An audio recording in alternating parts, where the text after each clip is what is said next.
Bueno, probablemente sea otro de los espacios que tiene este programa que siempre genera cierto atractivo, ¿verdad? Cierta incertidumbre por conocer un poquito más acerca.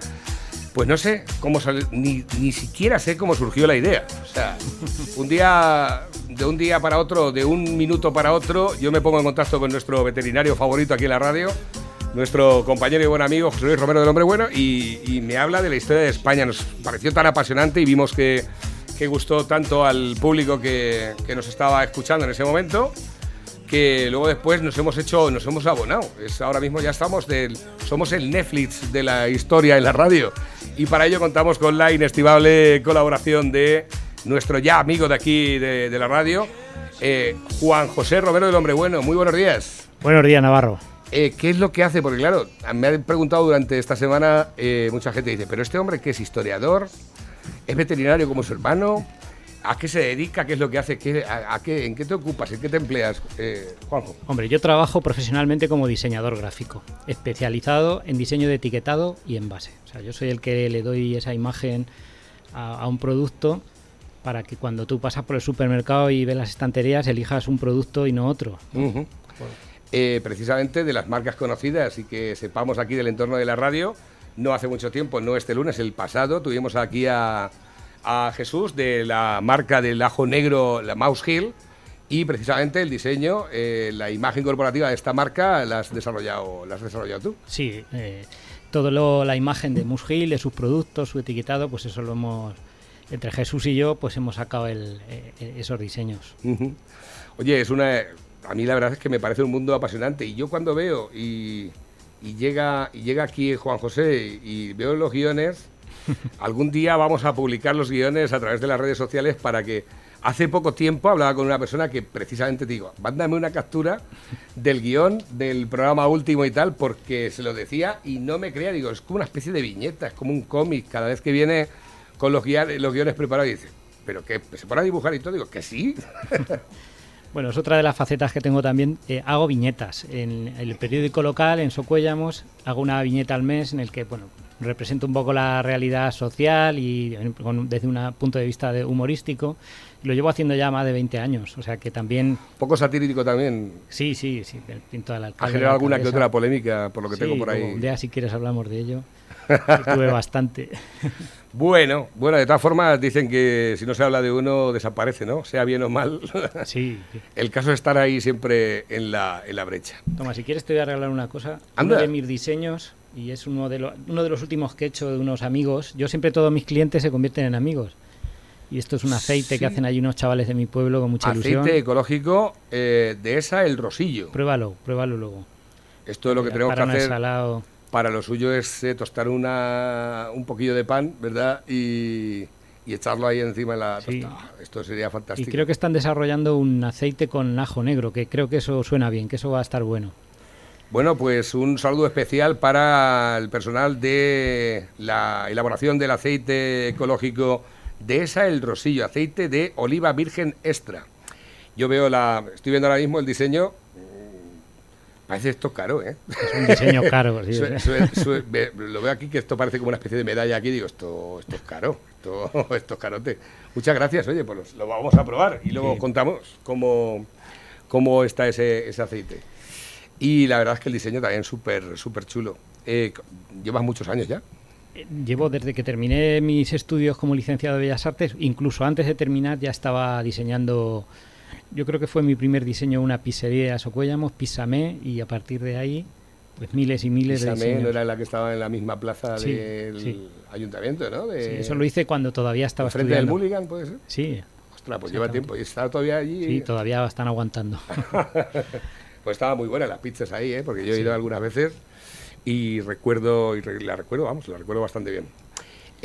Cuéntanos Pues mira, de qué hablamos hoy. Fíjate qué casualidad que el jueves justamente vamos a hacer el día que hace 808 años se dio la batalla más importante de la Reconquista en España, el 16 de julio de 1212, que cuando estamos estudiando historia este es fácil porque es 12-12, son de las fechas que se te quedan más fácilmente. Y nada, contaros un poquito algunas curiosidades. La verdad es que es un tema que tiene tanto que contar que seguramente nos quedamos enseguida sin tiempo, porque tiene muchísimas cosas curiosas que me gustaría compartir con vosotros y contaros un poco. Muy bien. Y bueno, pues empezamos, si queréis, con un poquito con los antecedentes, porque claro, si decimos que la batalla empieza ahí y ya está, nosotros nos tenemos que hacer una idea de cómo era España en aquella época. Mucha gente piensa que cuando vinieron los moros, los árabes, como que vinieron un montón y fueron ellos los que vinieron. Y no, eso es falso. Vinieron 4, vinieron poquitos, lo que es el ejército y poco más. La población de España era una población hispano-romana, bastante culta, o sea, una sociedad bastante fuerte. Pensemos que de España habían salido varios emperadores romanos, o sea que era una de las provincias más importantes del Imperio Romano. Trajano era un emperador español o hispano, como se decía entonces. Adriano son además los que le llamaban los buenos emperadores, porque fueron los momentos cúlmenes del Imperio Romano. Y luego algunos otros como Teodosio, y ya no recuerdo más, pero ha habido por lo menos 4 emperadores romanos. O sea, aquí había una sociedad, vinieron los árabes, incluso mucha gente que piensa que estamos mezclados de moros y tal. No, hicieron hace poco un estudio genético, nosotros somos hasta en un 96 o 98% genes europeos. Aquí genes del norte de África, incluso en Andalucía, muy poquitos. O sea, eso es una de las... Hay muchas cosas que nos han metido... O sea, que no nos mezclamos tampoco en ese sentido, igual que nosotros pudiéramos mezclarnos cuando fuimos a América. Exactamente, allí sí que se produce un mestizaje y lo ves en las caras. Pero no, aquí prácticamente la península ibérica es una repoblación de europeos y de los hispanorromanos que estaban aquí. ¿Vale? Pues entonces tenemos ese mundo hispanorromano. Están los visigodos, que son de los godos, son los más romanizados. Ellos eran cristianos ya cuando entran en España, cristianos de una herejía que era arriana, y que luego al final acabaron convirtiéndose al catolicismo, que fue Leovigildo el que se convirtió. Fuimos el segundo país que se convirtió al catolicismo. El primero fue Francia, por eso le dicen a Francia hija primogénita de la Iglesia, pues, que también fueron los francos o los que... Y luego fueron los visigodos. Entonces aquí había pues un reino visigodo que incluía, para curiosidad, estaba siempre unido Portugal con el resto de España, era Hispania, y que también incluía una parte del sur de Francia, el Rosellón, y que también incluía siempre tradicionalmente una parte del norte de África. O sea que esa parte era la Hispania tingitana, la parte de arriba de África. Tingitana viene de Tingis, que es Tánger. O sea, todo eso era lo que tenían los visigodos. Entonces los visigodos tienen un problema. Sabéis que cuando nos vamos a estudiar los reyes godos es una... Pues bueno, yo no me lo he estudiado, pero nuestros ancestros sí que se lo tenían que estudiar. Había un montón de reyes. Ellos tenían un cáncer, vamos a decir así, político, que es que no eran monarquías hereditarias. O sea, no cogía el rey y era el hijo, sino que eran electivas. Con lo cual estaban siempre matándose unos a otros para ser rey. Que ahora con los políticos. Sí, un poco más a lo bestia, porque por ejemplo, si las leyes suyas de los visigodos decían que alguien ciego no podía ser rey, pues ellos directamente cogían al que les podía quitar el y le sacaban los ojos, así. Cosas de ese tipo, eran gente dura.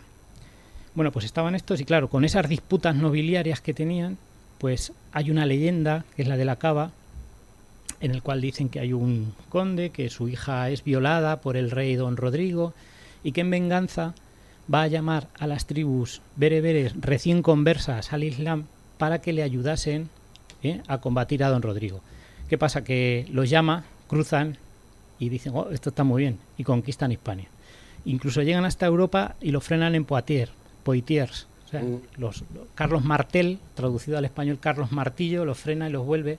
Y de todas maneras a ellos no les gustaba esos climas ya tan fríos y tan húmedos y se quedan aquí en España. Y así es como empieza la dominación árabe o musulmana, mejor dicho, de la península. Y entonces a partir de ese momento un grupúsculo de nobles visigodos capitaneados por don Pelayo se meten ahí en las montañas. Y ahí es donde está el germen de la conquista, que es en Asturias, en Covadonga, que por eso dicen los asturianos, Asturias es España y lo demás es tierra conquistada, ¿no? Bueno, vale. Entonces, el proceso de reconquista es un proceso que dura 700 años. O sea, imagínate porque hubo distintas fases y entonces pues ahí empezaron los pequeños reinos. Los musulmanes venían primero así como muy duros, pero no sé qué les pasaba, que cuando llegaban aquí a Hispania empezaban a relajarse y empezaban a civilizarse en cierto modo, a las artes, tal, y entonces eso los debilitaba también militarmente y los cristianos iban comiendo el terreno. Y entonces hubo varias oleadas de integristas. Vosotros pensar en Al Qaeda, en ISIS, pues una cosa parecida. se está como relajando el Islam en España, que algunos pues ya bebían vino, pintaban cuadros, y eso no puede ser. Y entonces llegan varias oleadas.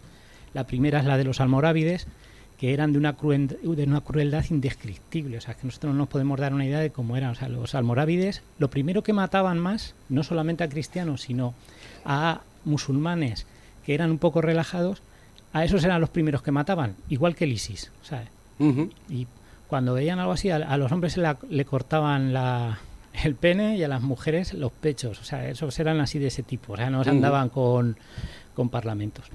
Y entonces hay en esos reinos cristianos incipientes, que se habla de los 5 reinos en el momento de las Navas de Tolosa, eran los 5 reinos, y los 5 reyes que había era Portugal, León, que estaba en ese momento separado de Castilla, Navarra y Aragón, los 5 reinos. Que además los 5 reyes eran primos, por esto que decimos de que siempre se iban casando y que siempre estaban riñendo entre ellos, que eso también nos debilitaba mucho a los cristianos y fue una de las causas de que la reconquista fuera más lenta de lo que pudo ser, porque estábamos siempre, pues igual que nos pasa aquí en los pueblos, tienes 5 primos, han partido, tienes las tierras al lado, ¿por qué riñes? Por las lindes. Ya, ¿sabes? Claro. Entonces tú más quítame ese castillo tal, y así gastaban las fuerzas. Entonces aparece un rey que es Alfonso VIII, que en Cuenca, sabéis que hay un hotel que se llama Alfonso VIII, hay muchas cosas que se llaman Alfonso VIII, que por cierto lo casaron de muy pequeño, porque este hombre fue rey a partir desde los 3 años, y entonces lo casan muy joven, con una reina que habían traído de Normandía, que se llamaba Leonor de Aquitania, Leonor de Plantagenet, que era hermana del rey Corazón de León. Que es muy triste que conozcamos mucho más al rey Corazón de León que a nuestro rey Alfonso VIII, por ejemplo, aunque tenga y lo sabemos pues por Robin Hood, etcétera. Exactamente. Pues la historia, ¿no? Pues esta era hermanica de el rey Ricardo Corazón de León. Y fue porque cuando vamos a Cuenca nos explican, esto es una catedral de estilo gótico normando. Pues porque vino Leonor, que era de Normandía, y dijo, yo ya no sé cómo estará ahora, pero no estaba muy cuidada últimamente. La catedral de Cuenca se hundió, no sé si lo sabéis, en el siglo XIX, por falta de algunos defectos estructurales que podría tener, pero por falta a lo mejor de mantenimiento se hundió, y además una historia muy curiosa que luego podíamos hablar de ella. Se recuperó luego y por eso a lo mejor tiene ese aspecto un poco medio... Más nuevo, sí. Claro, pero no se parece mucho a como era, ¿eh? Tenía 2 o 3 pináculos enormes hacia arriba, que eso sí que nos han reconstruido.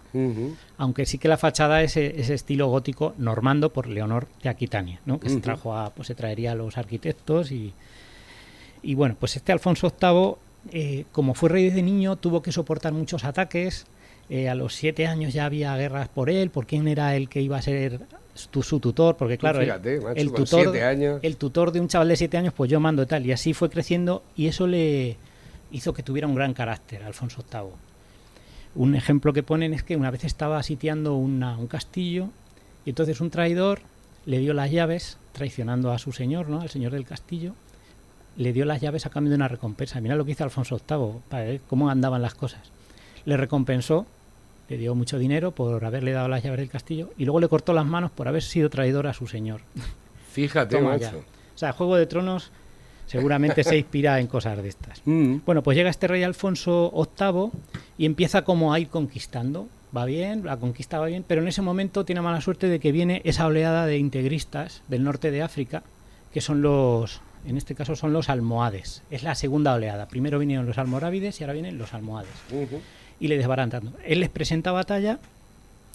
Había sus antepasados, los últimos reyes de Castilla, habían perdido ya previamente 2 batallas, la batalla de Uclés en 1108 y la batalla de Consuegra, que habían perdido los cristianos, y él entonces les planta, era un tío bien plantado, y dijo, esto pues yo vamos a por ellos. Y fueron en una batalla que fue en Alarcos, en las inmediaciones de Ciudad Real. Y esa batalla la perdemos los cristianos, pero la perdemos de una manera que hubo una gran matanza. Con lo cual, para que os hagáis una idea, murieron, si fueron 4 de muchos pueblos, fueron 400 personas, volvieron 100. O sea, 3 de cada 4 murieron en esa. O sea, que se murió toda la juventud de Castilla. Castilla se queda hecha polvo después de Alarcos. Se quedan hechos polvo. Castilla está a punto de sucumbir, porque él estaba a la vez en guerra a lo mejor con León, con Portugal, con Aragón, o sea, que estaba en guerra, aparte que con los musulmanes, y Castilla está a punto de sucumbir. Alfonso VIII aguanta como puede, pero empieza a plantear la revancha. ¿Y cómo la plantea? Si la batalla de Alarcos era en 1195, la batalla de las Navas de Tolosa en 1212, los que batallaron en las Navas de Tolosa eran los hijos o los huérfanos de los que habían hecho la batalla en Alarcos. Y en eso se basó el rey Alfonso VIII para decir... Para desarrollar la épica e inculcar la rabia dentro de los nuevos soldados, ¿no? De los nuevos combatientes. Claro. Y había un peligro real. No sabemos qué hubiera pasado si se pierde la batalla de las Navas de Tolosa. A lo mejor los... Y permanecer ese odio, porque ahora como se nos olvidan las cosas tan pronto... Hombre. Permanecer, porque desde el 1195 que me estás hablando hasta 1212 estamos hablando de 15 años. Una generación prácticamente. Ya Exactamente. se habían hecho ya mayores los hijos de esos que habían perecido, que habían luchado en Alarcos. ¿Y quién van a batallar en esa batalla? ¿A quién logra reunir Alfonso VIII? Pues primero logra con su influencia que el Papa, que en ese momento no estaba en Roma, estaba en Aviñón, que hubo una época que los papas estaban en Aviñón, logra que nombre cruzada. O sea, oye, échame una mano, porque además una de las cosas que siempre decía Al-Nasir, que en España le decíamos, porque es que era muy curioso, porque se llamaba Amir al-Wimin al-Nasir, y nosotros dijeron, mira Mamolín. No, aquí tenemos el oído un poco fuerte. Y entonces logra que el Papa nombre cruzada, con lo cual implica que muchos caballeros por ahí que estaban sin nada que hacer, pues nos vamos a España allí a ser héroes y tal. Y vienen muchos miles de cruzados. Os voy a advertir que hay mucha discusión sobre los números de la batalla, porque hay gente que dice que lucharon 200.000 y otros que dicen que 600. Ni una cosa ni otra. Para la época fue muchísima gente la que se logró reunir. Entonces vinieron cruzados de toda Europa, sobre todo francos, que eran de Francia, vinieron a ayudar al rey Alfonso VIII. También dos de sus primos, que eran reyes, se le llamó también la batalla de los tres reyes. Los primos del rey Alfonso VIII de Castilla se trajo al rey Pedro II de Aragón, que era su principal aliado, que era además muy buen militar. Se traían a obispos que eran obispos militares. No pensemos que los obispos de antes eran como los de ahora, no. Eran obispos que a veces se calzaban las botas, se ponían la espada y se iban a luchar. Eran más señores nobiliarios que otra cosa. Entonces el rey Alfonso VIII se trajo a las milicias concejiles, que eran pues los concejos, los pueblos mandaban, cada pueblo estaba obligado a mandar una serie de lanzas y una serie de tal, y las mesnadas de los señores, de los nobles, que cada uno tenía pues el más grande más y tal. Y luego vino el rey Sancho VII de Navarra también. También siempre se dice que no participó... Fíjate, para coordinar esa defensa, teniendo en cuenta, porque ahora seguramente se enviarían un WhatsApp y diría, oye, que quedamos en tal sitio y vamos a hacer esto, lo otro y más allá, pero no. En aquella época tú imagínate para coordinar aquello... Exactamente. Para una orden tenías que mandar a alguien, oye, mira, a ver si podemos contar con esta gente, acércate y los convences, porque mandaría a alguien. De hecho, el rey de León no viene, porque estaba un poco enfadado, porque le había quitado unos castillos, unas lindes con el rey, pero les dejó a quien quiso de caballeros de León que viniese. O sea, que también vino representación de León, pero de caballeros voluntarios por su cuenta. Y el rey de Portugal no vino porque tenía él sus propios problemas con los moros también en el sur de Portugal. Bastante tengo yo con lo mío. Sí. Y luego estaban también las órdenes militares. Todavía existían los templarios, estaba el Temple, Calatrava, los de San Juan, que eran los de Alcázar de San Juan, y los de Santiago, o sea, esas órdenes militares que eran tropas de élite, porque era gente que estaba solo entrenando. Cuando me hablas de los templarios, recuerdo también que hace poco, cuando estuve en Peñíscola, precisamente la organización de la defensa del castillo de Peñíscola la desarrollaban principalmente caballeros templarios, que normalmente solían ser muy, muy, muy inteligentes para las defensas. Sí, no. Es que estaban pensando todo el día en eso. O sea, eran gente que no se casaba, estaban todo el día pues para la orden. Eran caballeros que estaban todo el día entrenando y tal. O sea, eran tropas de élite. Y por parte de los almohades, pues venía el Miramamolín con su guardia negra, su guardia corpo, unos que eran prácticamente como esclavos y otros que habían hecho como una promesa, mira, nos portamos mal en la otra batalla, pero para resarcirnos en esta batalla nos vamos a encadenar y prometemos la victoria o la muerte. Luego también venían tribus del norte de África, tribus bastante salvajes y bastante fuertes. Voluntarios árabes de todos los sitios, como los de Al-Qaeda, pues se presentaron aquí, venían ahí un poco descontrolados. Y luego también los andalusíes, que eran los españoles convertidos al Islam, que eran los muladís, me parece que se llamaban. O sea, ya pasaba por aquella época.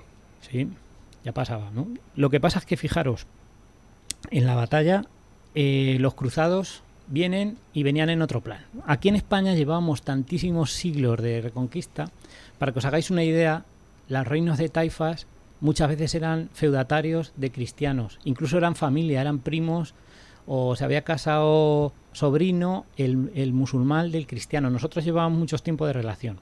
Y hay que diferenciar mucho al musulmán hispano-romano convertido de estos que venían del norte de África, que venían cortando cabezas. O sea, con esos teníamos un entendimiento. Y aunque había guerras, había una cosa muy curiosa que había en la península ibérica, que era amán. Hacemos amán, que era, yo te estoy rodeando el castillo, somos 50.000, vosotros solo sois 2.000, y decimos amán, y dicen ellos, vale, amán.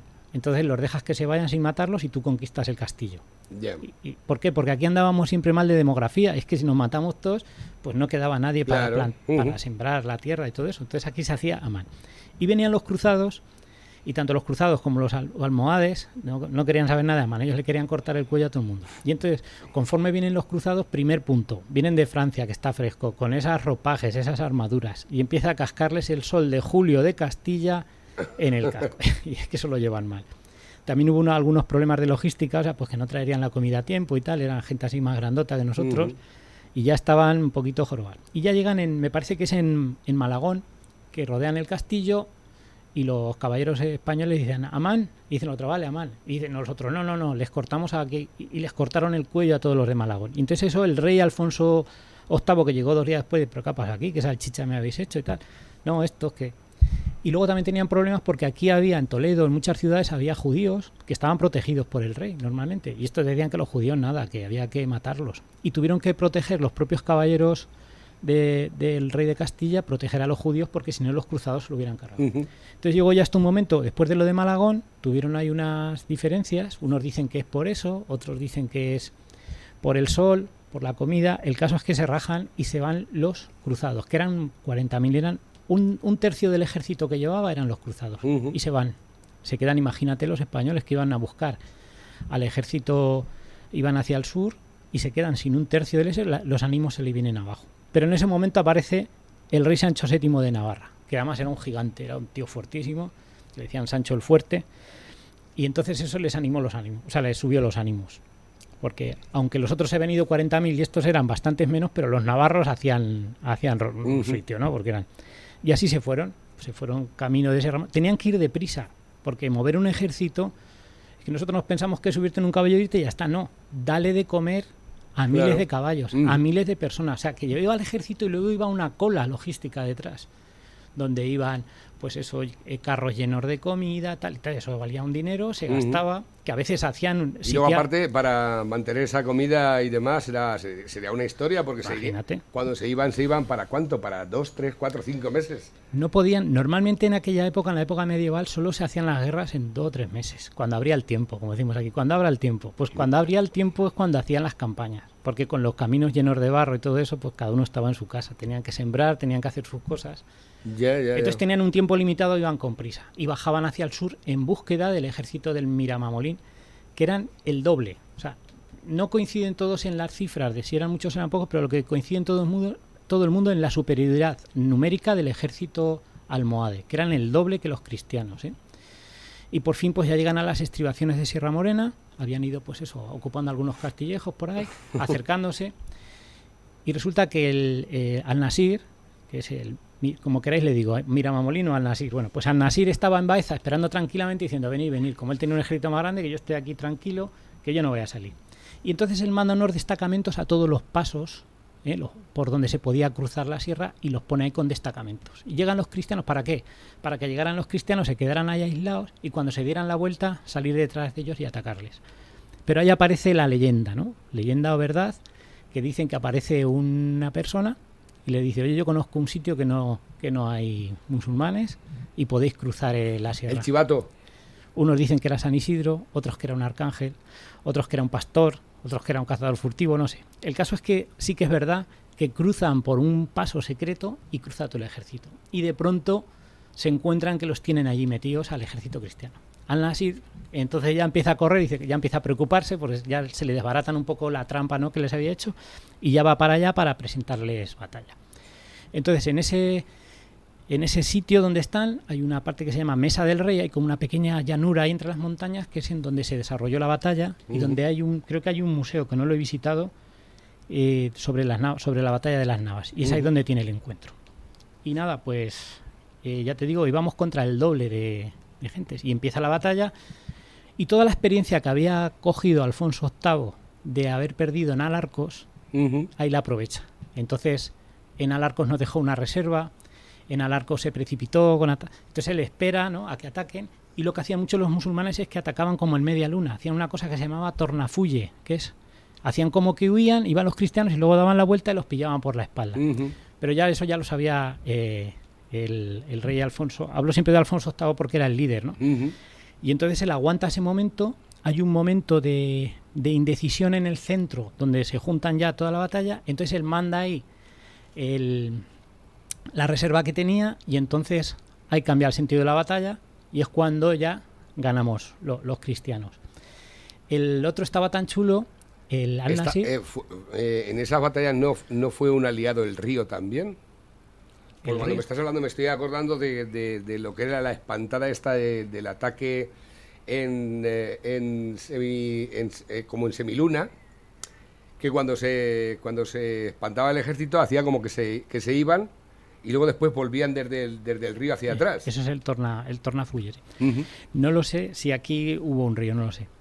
El caso es que en ese momento estaba Al-Nasir en su tienda, allí en la parte de atrás del ejército, una tienda enorme que estaba sin un alto, se veía todo él tan tranquilo, como tan chulo, ¿no?, con su guardia negra, está encadenada, que os hablé el otro día, leyendo el Corán. Estaba como, Miguel, la batalla, yo estoy aquí. Y entonces llega ya un momento que ya las huestes cristianas llegan y los caballeros navarros, que dicen que fue el rey, pero bueno, también serían sus caballeros los primeros que saltasen, que eran fuertotes, a base de espadazos y lanzazos saltan por encima de la Guardia Negra y el Al-Nasir tiene que salir a uña de caballo. Se deja el libro, puso ahí la señal y salió pitando porque si no le hubiera costado la vida. Y esa tienda, ese estandarte que le quitaron y todo eso, está por ahí, por eso. Una cosa está en Vilches, otra está en las Huelgas Reales, o sea, esos estandartes todavía los podemos ver, los tenemos en museo. Y salen corriendo en desbandada todo el ejército almohade y entonces... aquí pasa una cosa en esta batalla, que no solamente huyen, sino que cuando salen los cristianos detrás, normalmente huían y se podían reagrupar a lo mejor unos kilómetros más atrás y el grueso del ejército se salvaba. Aquí no pasó eso porque el ejército cristiano alcanzó en la huida a los árabes. Y hubo una grandísima matanza en la batalla y una grandísima, mucho más, mortandad. O sea, que no les llegó a dar tiempo a reorganizarse. Los pillaron y los mataron a todos. De hecho, se tuvieron que ir. Cuando ya terminó la batalla, se apartaron un poco de donde había sido la batalla porque el hedor era insoportable de tantos muertos que había, del olor a cadaverina. Y así acaba la batalla. Hicieron fuego con las flechas, para que os hagáis una idea del nivel, hicieron fuego con las flechas que no habían tirado todavía los almohades y quemaron un 20% y todavía sobraron, o sea, para que os imaginéis las dimensiones de esa batalla. Espectacular, ¿eh? Sí. Te lo imaginas en aquella época... Desde lo que era la organización, la parte logística, es decir, bueno, me voy a ir con tantas personas a luchar a un sitio con una guerra no declarada, porque yo imagino que había filtraciones. Habría gente que decía, oye, que estos vienen para acá a dar hostias. Claro. Y el otro decía, bueno, pues aquí los esperamos y tal. Sí. Tú imagínate que este tipo de acontecimientos ocurriesen ahora. Y dices, ponle un WhatsApp que vamos para allá. No, mira, pasaba una cosa con los castellanos, que había castellanos que eran gente libre, o sea, no eran nobles. Y tú ibas a luchar. Y te jugabas mucho, primero la vida, que te podían matar, pero a veces si ganabas la batalla, el rey luego te podía recompensar con 100 fanegas de viña y con tu buen nombre para toda la vida y tal. Entonces ahí la gente... Va especialmente motivada, ¿no? Sí, eran gente libre, ya te digo que no eran nobles, entonces iban con mucha motivación. Estaba haciéndole la espera yo aquí a José Vicente Plaza. Dice, según he leído, hubo un momento en el que la batalla estaba ya perdida y tuvieron que acudir los nobles y reyes a la carga sobre sus caballos. Y eso... hizo cambiar el signo de la historia. Es increíble. Eso es lo que te decía. Cuando estaba en el centro ahí, tuvo que venir la retaguardia a decidir la batalla. Hubo un momento que no se sabía bien lo que iba a pasar. ¿Y qué se le estaría pasando al Nasir por la cabeza cuando estaban allí luchando? Se volvió al norte de África y estuvo allí, se dejó a los placeres, allí de todo tipo, que duró poco tiempo porque se ve que de todos los placeres que tuvo... Y ya no quiso saber nada de la península ibérica. ¿Esta época tiene algo que ver con la época del Cid? Porque decían que... el Cid es más antiguo. Es más antiguo todavía, sí. Es lo que te iba a decir. Digo, esto Porque lo del Cid también fue otra de las leyendas que a lo mejor podríamos también darle un repasico bueno. Creo que un nieto o un bisnieto del Cid, creo que murió en la batalla de Consuegra, en una de estas batallas que había previamente a la batalla de Arcos, que habíamos ido perdiendo con ellos. Creo que ahí murió un hijo del Cid, un nieto, y que le reprochó a alguien porque lo dejaron desguarnecido. Y hubo ahí disputas. La culpa es tuya que lo hayan matado porque lo dejaste solo. Y tal. Así fue como ocurrió la cosa. Y a partir de ese momento... Echándole también un capote al tema Cid, ¿era tan feroz ese guerrero como para, sí, lo que incluso pasa es que, después de muerto, conseguir la victoria en la batalla? Sí, lo que pasa es que nosotros hemos basado lo que conocemos del Cid, del Cantar de Mio Cid, que es una poesía, pero que históricamente no es la verdad lo que pasó. El Cid era un personaje más importante de lo que pone en el Cantar de Mio Cid. No solamente tenía 2 hijas, sino que tenía también hijos. De hecho, luego creo que sus hijas se emparentaron con reyes, o sea, era un noble bastante importante. Y sí que es verdad que era un militar pues muy poderoso, sabiendo mucho de estrategia, y que donde llegaba, nada más que con que su nombre dijeran que viene el Cid, pues ya era de respetar. Tú date cuenta, ¿eh? Eso ahora ya en estos tiempos que corren, ya cuanto más poderoso es alguien, más se echa el pie. Dice, bueno, por algo será, ¿no? Será poderoso por algo. O sea, tendrá tráfico de influencias o tendrá algún tipo de... Ahora, en aquella época la cosa cambiaba, porque lo que no ganabas por méritos propios no lo ganabas. Claro, tú piensas que los reyes iban a la batalla. O sea, Pedro... Luego, al final, después de la batalla, el único que duró mucho tiempo fue hasta el punto que eran los que organizaban la batalla. No, los que iban allí, estaban allí, o sea, los podían matar. De hecho, algunos reyes los mataron en batalla. Luego, después, lo que pasa es que después de esta gran victoria, no pudo Alfonso VIII capitalizarle, porque Alfonso VIII muere al año siguiente, a los 2 años. Y Pedro II, que era el de Aragón, que era también un gran militar, tuvo una batalla al año siguiente en Muret, en una batalla defendiendo a los cátaros, que eran sus vasallos, frente a otros cruzados. Lo mataron de un lanzazo, y Alfonso VIII, ya os digo que murió a los 2 años, no pudo capitalizar la victoria de Alfonso VIII. Y aparte que después, los 2 años siguientes, hubo un cambio climático ahí raro, no se sabe bien qué pasó. 2 años de que no hubo prácticamente cosecha, con unos fríos enormes, y que en Castilla hubo un hambre enorme, o sea que se paralizó la actividad. Por aquel entonces ya había cambios climáticos. Claro, no, casi siempre, fíjate, casi siempre que pensamos en la caída del Imperio Romano o cuando vemos algún gran acontecimiento, si tú investigas, hay detrás siempre un cambio climático, normalmente, porque han cambiado o para bien o para mal. Entonces viene también, creo que, una peste, o sea que se paraliza tanto por un lado por el otro, no se puede ir de guerra porque... Y ya es Fernando III, el nieto de Alfonso VIII, el que capitalizó todo esto y fue el que conquistó Andalucía, el que conquistó Córdoba, el que conquistó Sevilla, porque ya el imperio almohade, después de esta derrota, se deshizo, se colapsó, ¿sabes? Y así pasó. Oye, una pregunta, ¿se tiene conocimiento de cuánto duró esa batalla de las Navas de Tolosa? Fue un día.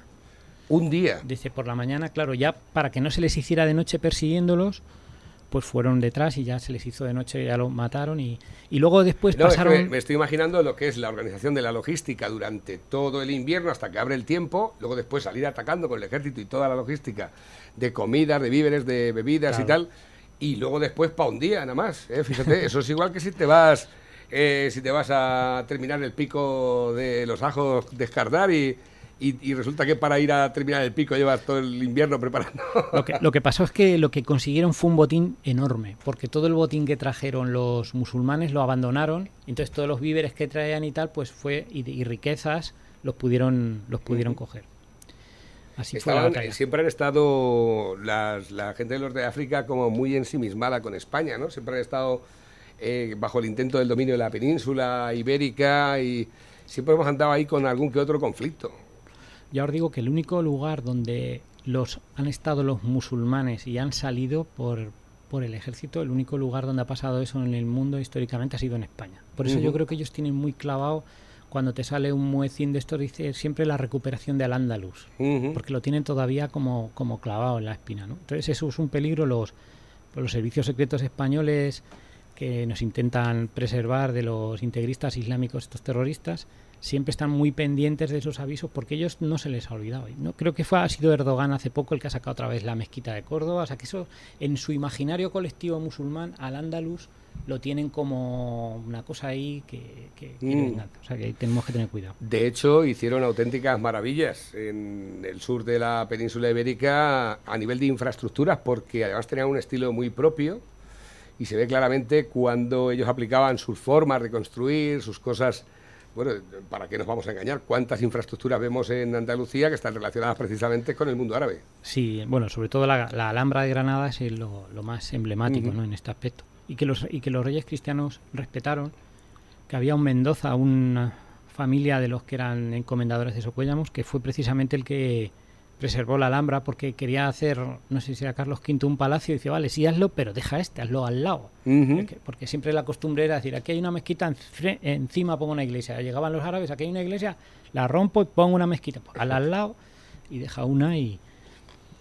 Bueno, de hecho, tiene algo que ver el tema de las, ¿cómo se llamaban? Las catedrales estas que estaban relacionadas también con el mundo, las góngoras, ¿era? ¿Cómo las catedrales? Sí, eran... góticas. Joder, ¿cómo se llamaba? Cuando fuimos, la góngora se llamaban, los templos religiosos relacionados con el mundo árabe. No me acuerdo. No, mezquitas, son las mezquitas. La mezquita, pero había otros templos que se llamaban, es que no me acuerdo, las góngoras o algo así. Sí, a lo mejor las escuelas coránicas que tienen al lado de las mezquitas. Es que no recuerdo sí, bueno, el nombre. Lo que pasa es que también tenemos una cosa, aquí hay, igual que la leyenda negra, también hay una leyenda dorada de los musulmanes que nos trae, que eran súper cultos, que eran no sé qué, que no sé cuántos, que los cristianos éramos muy guarros, que éramos tal. No. Eso no es cierto. No fue así. Realmente estos, por ejemplo, todos estos que os digo, los almorávides, los almohades, eran tribus muy salvajes, que hacían verdaderas salvajadas. Y bien lo sabían los cristianos de frontera. Sinagogas. Pero esa era la de los judíos. Ah, amigo, ¿ves? Los judíos, sí. Pues los judíos tenían aquí sus sinagogas. En Toledo me dicen por aquí que hay muchas. Sí, la de Santa María la Blanca y la de Tránsito todavía se conservan. Aunque se han convertido en iglesias, creo, o están como museos. Pues eso, que esa leyenda dorada de los... Que no, eran estos que venían cortando cabezas... Y venían en plan... Y todos los cristianos de fronteras, como decía antes, lo sabían bien, porque había unas racias que de vez en cuando pasaban, te secuestraban a la mujer, te mataban, quemaban, cortaban hasta los árboles. O sea, tú tienes un árbol frutal, lo cerraban. O sea, era que era una... Y eso lo sufrimos durante muchos años. Y quizá esta dinámica de reconquista... Pues son bien bonitas las sinagogas, ¿eh? Sí. Estoy viendo algunas de las imágenes que ya que nos lo han dicho... Y te pones a mirar, es que yo creo que no somos conscientes de la cantidad de cosas que podemos aprender. Es que a partir del momento que hablamos con Juanjo, empezamos ya a mirar cosas de las que nos suena, de que hemos estudiado antes, cuando hemos ido al cole, cuando hemos ido... Y vacilando partes de la historia resulta todavía más apasionante. Pues mira, las sinagogas siempre ha habido, ¿no? Pero sobre todo tuvieron un impulso a partir de la destrucción del Templo de Jerusalén, que se produjo 70 años después de Jesucristo.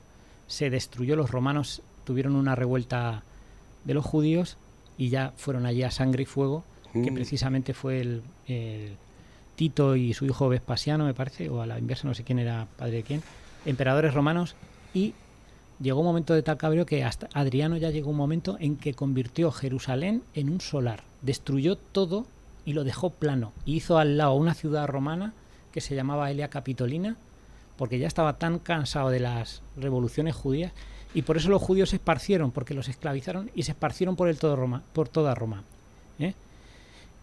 Por eso hay judíos en todas partes, porque piensas, ¿por qué no están los judíos en Israel? ¿No? Pues claro. Porque se esparcieron, porque los esparcieron, vamos así. Ya. O sea, que tú cuando vayas a Jerusalén, nada de lo que veas allí era de tiempo de Jesucristo. Fíjate, haciendo un poco de definición, el tema de las sinagogas era como una especie de espacio en el que se reunían personas de religión judía, como bien nos comentaba anteriormente Juan José, y se iba a rezar y a estudiar la Torá. Sí. La Torá. La noción también permite nombrar a la congregación de judíos. La Torá, que es el Antiguo Testamento, básicamente. Fíjate.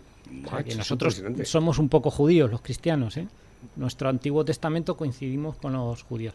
Y los árabes también, ¿eh? Si tú lees el Corán, ahí está Adán y Eva, ahí está Noé, está todo, ¿eh? O sea, somos las tres religiones del libro. Tenemos más en común de lo que pensamos. Lo que pasa es que independientemente de que a lo mejor puede ser que sean interpretaciones de la misma religión. El judaísmo es lo más antiguo. El cristianismo deriva del judaísmo. nosotros pensamos que el Mesías, que todavía están esperando los judíos están esperando que venga todavía el Mesías. Nosotros pensamos que el Mesías es Jesucristo, y entonces a partir de ese momento empieza el camino del cristianismo, pero con una base judía. Y los musulmanes fueron a partir de Mahoma, que estaba en contacto con tradiciones de las tribus de Arabia, elementos cristianos, monjes cristianos con los que él tenía relación, y también judíos, rabinos con los que él tenía relación. Y entonces él hace ahí una mezcla de todo eso.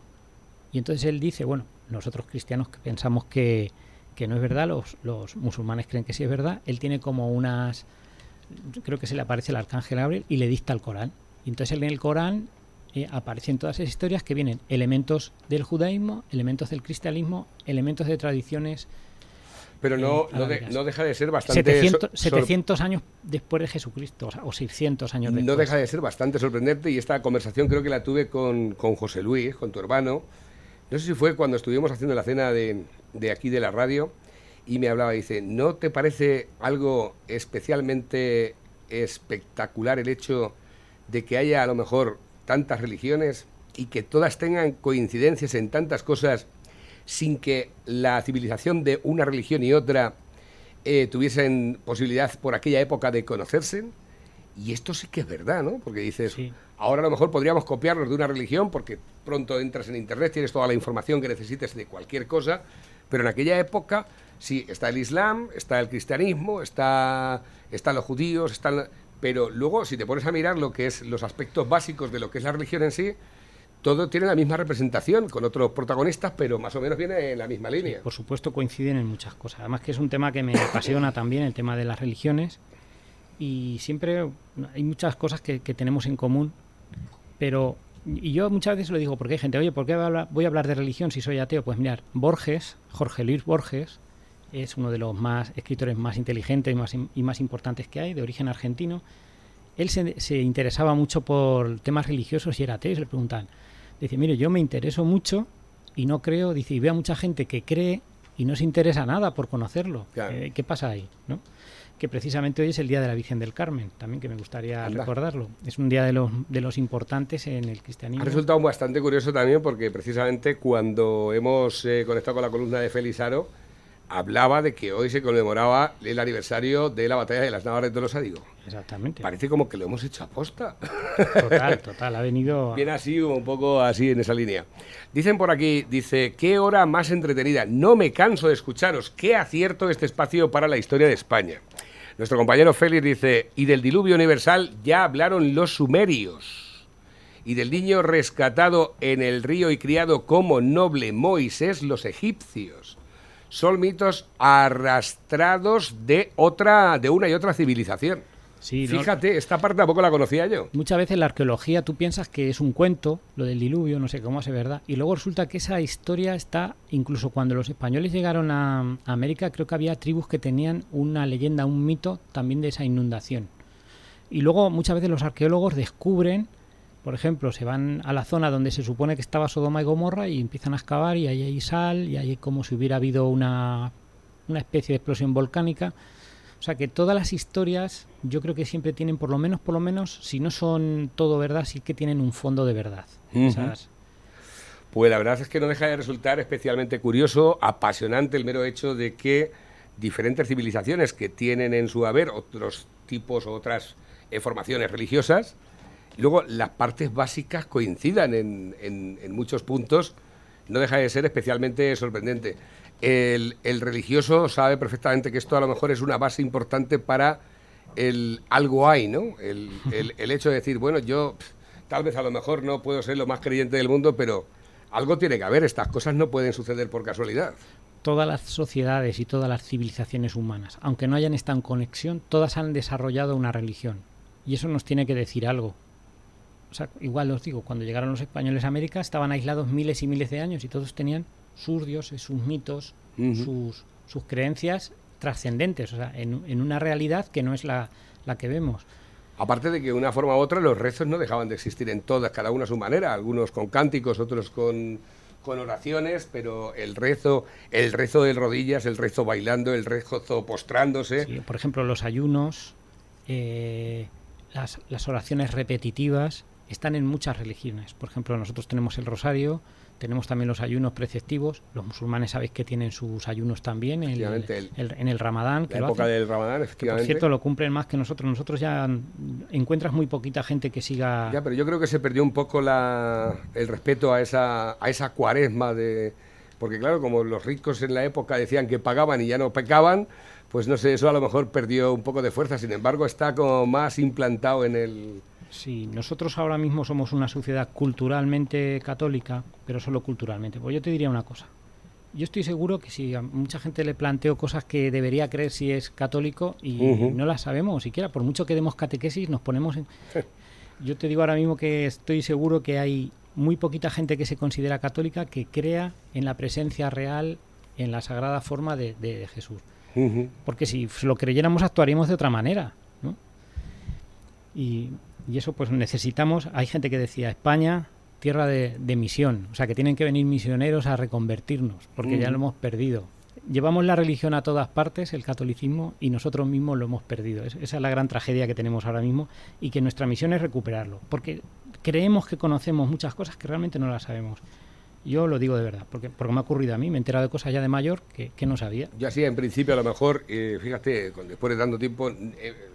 Yo no he sido practicante de ir a la iglesia todos los domingos, pero cuando he tenido la discusión con alguien, digo, vamos a ver, tú a mí me puedes decir, pues mira, los curas no me parecen bien, digo, pero todo lo que inculca la iglesia no ha sido, forma parte de lo que son los pilares básicos de nuestra Constitución, de nuestras leyes, el no robarás, el no matarás, o no mencionarás, no respetarás a tu padre y a tu madre por encima de todas las cosas, no mencionarás, bueno, esa es una de las que no mencionarás el nombre de Dios en vano, en fin, que no te están inculcando ninguna cosa negativa, sino todo lo contrario, lo que forma parte de lo que es una civilización, un organigrama, ¿no? Y yo, si queréis, cuando queráis, dedicamos algún espacio que venga bien a ti y hablamos de religión con curiosidades, con cosas, porque Juan no José, lo conocemos. Nunca, jamás, a ningún colaborador de esta casa le he hecho la editorial de lo que tiene que hacer o decir. Nosotros vamos, ahora mismo, tú eres la veleta que nos guía en este espacio implantado, que si el día de mañana tiene que venir José Luis y hablar de otra cosa, pero esto tenemos que seguir porque, joder, ahí tienen los mensajes. Dicen por aquí, falta hace esta magistral lección de historia a las víctimas de la LOCSE. Enhorabuena, fenómenos. Muy bueno lo de las víctimas de la LOCSE. No está mal tirado. Nuestro amigo José, la gente de Villarroledo, que también está pendiente de la radio. Y nosotros que estamos llegando ya al final del programa de hoy, estamos ya en las 11 de la mañana, un jueves más. Agradezco profundamente, enormemente, que hayas invertido parte de tu tiempo en venir aquí a la radio para contarnos esta lección de historia. Otra cosa, si por ejemplo yo mañana tengo que hacer una marca nueva o hacer un diseño nuevo para la imagen corporativa de mi empresa, ¿qué es lo que tengo que hacer para contactar contigo? Pues llamarme a mi teléfono, que es el 605 86 96 18, o que llamen aquí a la radio y se lo dices tú. Eso ya lo tienes que dar por hecho. Decimos el teléfono y la gente no se acuerda. Exactamente. Muy bien, Juan José Romero del Hombre Bueno, hoy una nueva clase de historia, el próximo jueves más, aunque recordar que el domingo por la mañana hacemos la reposición del programa. Muchísimas gracias, Juanjo. Gracias a ti, ya te digo que por la oportunidad de que, como decías tú, que no nos pones nunca un guión. Y te arriesgas, ¿no? Que llegue uno aquí y suelte cualquier cosa. De todas formas, eso también forma parte de lo que es la improvisación, que también está un poco desnostada y a lo mejor hacía falta un poco más de improvisación en todos los medios de comunicación. Los pocos espacios de libertad que nos van quedando. Gracias a ti por haberlo creado. Muchísimas gracias a vosotros.